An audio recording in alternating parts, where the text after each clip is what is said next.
investigation into the causes and treatment of diabetes starts with the beta cell, and that's why I'm a beta cell biologist, as also Miriam. And just to tie up with the diabetic program, I was the chairman of this work part, and the recommendations that we put out was that if we can understand the basic molecular mechanisms of the impairment of beta cell function and the destruction in both type 1 and type 2 diabetes, hopefully we can design strategies to enhance beta cell defense repair and regeneration. How do beta cells die in diabetes, and what can be done to prevent that? And to ask first the questions of how do beta cells die in diabetes, I think this has been an area of surprising confusion, and still is an area of confusion when you consider how much energy has been invested into understanding that. But I think there is an emergent agreement or consensus coming up, and that is in both diseases, type 1 and type 2, inflammation plays a part. You can discuss what the causes of inflammations are. They specific immunological cells? Are they very unspecific irritants of beta cell function? But I think one interesting point is that there seems to be a convergence of phenomena that will operate at the level of the beta cell to elicit very similar and converging signals inside the beta cell. Now, just to remind you that inflammation really means to set on fire. And it's of course taken from the pathological picture of inflammation. If you have, for example, a sore finger, you will have redness, you will have pain, you will have increased blood flow, and you will have immunological cells invading the tissue and secreting all sorts of mediators that we now understand are very important for the inflammatory response.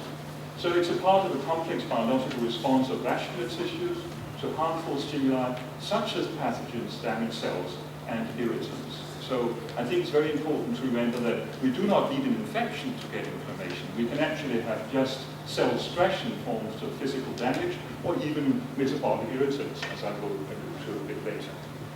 So inflammation is basically, of course, a protective mechanism for the body to clear injurious stimuli and to initiate a healing process. And that works in most of cases. If you get a wound, it will heal, you get a scar, but in some cases, inflammation is turning into chronic inflammation, where the regulatory pathways are developed, and this can lead to a host of different diseases, including type 1 and type 2 diabetes. Type 1 diabetes, to most of us, is a classical autoimmune disease. Everybody says that. But the evidence is really not that strong for the disease as being classically autoimmune. Clearly, it's immune because you can block disease progression and beta cell loss in you diagnosed patients using immunosuppressants. But whether it's really due to aberrances in the specific immune system still remains to be shown.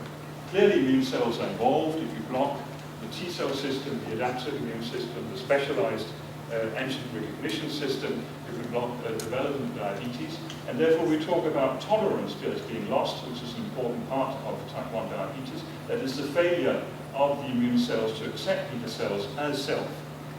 And to be very popular, you could say that the fact that the immune system has not achieved tolerance to the beta cells results to beta cells as being an irritant to inflammatory cells, in this case specific T cells. In type 2 diabetes, you would say, well, there's nothing to do with the immune system. And I think only in the last 10 years or so, research has brought us to gradually think of the type 2 diabetes as immunologic disease. And here should appear in a second box with type 2 diabetes. In this case, we all know that the metabolic characteristics of type 2 diabetes are elevated glucose, free fatty acids, and amyloid deposits in the islets, all of which have recently been shown to activate a particular protein complex in immunological cells and in beta cells called the inflammasome. And the inflammasome is a specialized system that can sense extracellular danger signals. And in fact, these metabolic characteristics of the disease are then sensed as danger signals, and that will cause the elicitation of inflammation. So in both diseases, inflammation plays an important part. And in the early days of my work, we asked a very simple question: what really in the inflammatory process kills beta cells? In this case, our viewpoint was type 1 diabetes, but this could as easily be questioned with regard to type 2 diabetes. And the question really was at that time, how does the immune system kill target cells? Do they do it by a deadly kiss, like in viral defense or in defense of carcinogenic cells? Or are these signals not, is the destruction not dependent upon contact between the target cell and the immune cell? Is it, in other words, by deadly signals? And so the model proposed was really, this is a later slide adopted from Diane Mattis' paper in Nature, where she depicts those two models. Is it simply a question of contact of killing between the killer cell and the beta cell?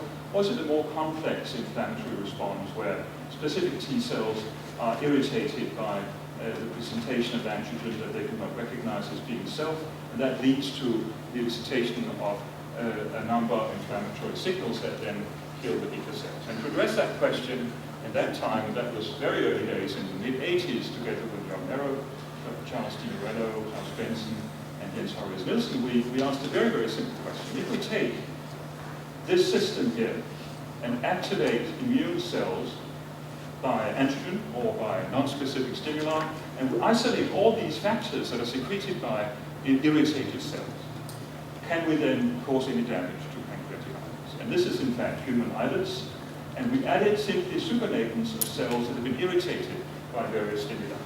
And it was not rocket science, because in a week you could see a complete destruction of the normal islet architecture. At that time, in the mid-80s, there were no other means by taking natural molecules to cause this kind of destruction. You had to add chemicals like streptozotocin and oxen to get a similar picture. So we were kind of amazed about that, and when we took out islets and made sections through them, you could see that clearly this is a very, very strange, interesting, and heterogeneous picture where cells throughout the islet, but at very heterogeneous locations, not just located to the outer side or the inside, apparently located mainly to beta cells, as we will show later on. But you can see clearly apoptotic figures with these dark nuclei, condensed nuclei, indicating that the death process was programmed cell death or apoptosis. And this was confirmed by electron microscopy. I can't show you all the quantification, but this is simply to show here you have an alpha cell, and here you have beta cells in various stages of destruction. And although alpha cells are not completely resistant to damage by these mediators, they are much more, they are much later, and they require much stronger signals to get the same degree of apoptosis as beta cells. So, by a variety of different purification steps, we eventually managed to identify the main toxic principle in these supernatants. We expected it to be a T cell factor, to be quite honest. We suspected it to be a factor secreted by activated T cells. But our surprise was big when we found out that the molecules actually belonged to the interleukin-1 family of molecules that are secreted mainly by mononuclear macrophage-like cells.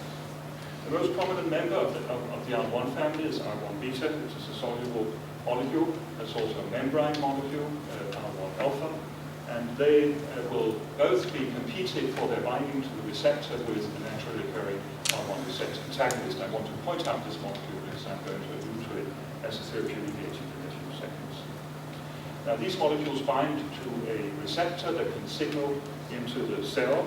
There's also soluble receptors that can be used as antagonists of R1 action. There's an accessory molecule that needs to be recruited for signaling, and there's a truncated receptor which functions as a decoy receptor. How does R1 kill beta cells? Well, of course, it requires the binding of the ligand R1 or R1 alpha or beta to the receptor, but after that, a number of different complicated events happen inside the cell, complex formation, and signaling pathways that eventually lead to variations in gene expression that will promote genes that are associated with apoptosis, but also a number of defense genes will be upregulated, but these are aberrantly upregulated and are not sufficient to counteract the apoptotic protein degradation. So what are the current principles to antagonize the action of R1? Well, first of all, it's logical that you can block the binding of R1 to its receptor. That can be done by the receptor antagonist. It can be done by various antibodies to the receptor itself or the accessory protein. But you can also neutralize R1 by using antibodies towards R1 beta or both forms of R1. And you can use a very highly refined complex between the soluble receptor and the accessory protein to trap both R1 alpha and beta. And finally, there are also examples of soluble type 2 receptor. Now, using one of these principles, which is the interleukin-1 receptor antagonist, we were able to show that by treating type 2 diabetic patients for 13 weeks, we could improve beta cell function as measured by various assays, both the reduction in malprocessing of insulin as well as the secretion of insulin in response to both oral and intravenous stimulus of beta cells. What was amazing to us, and I think this is important for discussion on safety, we were able to show that even after 39 weeks without therapy with the interleukin-1 receptor antagonist, we were able to preserve this response, that is the improved processing of insulin and an improved secretory response from the pancreatic cell. There have been a number of confirmatory studies on this, and I'm not going to detail this, but there are abstract reports that are not terribly detailed that have shown that by neutralizing R1 using an R1 beta antibody, you can confirm these effects. And there's also studies to suggest that this may even be the case in non-diabetic obese individuals where beta cell function is improved. We're currently conducting, and also the trial group is conducting, a randomized control trial in type 1 diabetes of recent onset to try to corroborate these findings in type 1 diabetes. I can tell you that we have just terminated recruitment with 69 randomized patients, and we will hopefully be able to report results in early March of next year. Now you may ask, this sounds like a transgression of work that could be done in a couple of months, but it actually took a quarter of a decade, not only by our group, but by many, many groups all over the world to get to this level of understanding. Why did it take so long? When you consider in 1985, we actually found most of the basic terminology of this. In 1999, the antagonist was cloned. So rapidly, rheumatologists moved in. Just a year later, rheumatologists moved into translational trials and actually provided the first proof of principle that blocking R1 does good in disease. And we went on actually digging into molecular mechanisms. We went on to animal models. We were not ready to do translation at that time. And it was first in 1992 that it was actually shown that the receptor antagonist worked in animal models of diabetes. It took until 2004 before transgenic models were produced, and the first clinical trials were initiated by Mark Donald and myself in 2007, and in 2009 we moved to type 1 diabetes. What is the reason for this delay?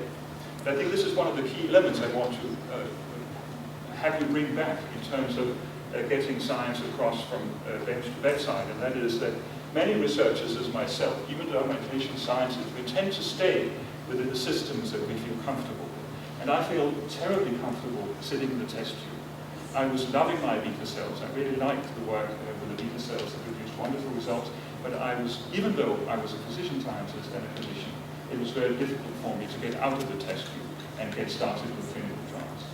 And this is why I think the diagram message of establishing clinical research centers and clinical research networks are so important, because it really requires outreach and collaboration to get science translated. So the conclusion to this talk is that I hope I've given you a flair for the idea that both types of diabetes are caused by failure of the beta cell to meet insulin demands. Inflammatory mechanisms seem to be involved in both types of diseases.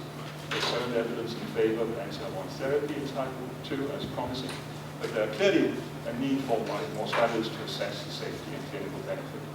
There are clinical studies underway in type 1, and I think we should keep in mind when discussing also possible safety issues that at least some preliminary data from our studies indicate that you may not need to give anti-R1 therapy continuously. It might actually be so that you can give anti-R1 in short courses as a kind of remission induction therapy, and then you can continue with intensified anti-diabetic therapy until another flare of hyperglycemia will cause irritation of the innate immune system, in which case you might be able to obtain success with a repeat of that particular course of therapy.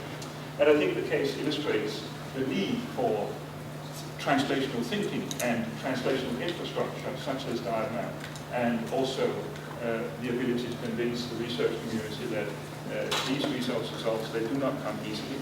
They take time and they take resources, and therefore long-term research investment is required. And with that, I'll just leave you with my acknowledgements.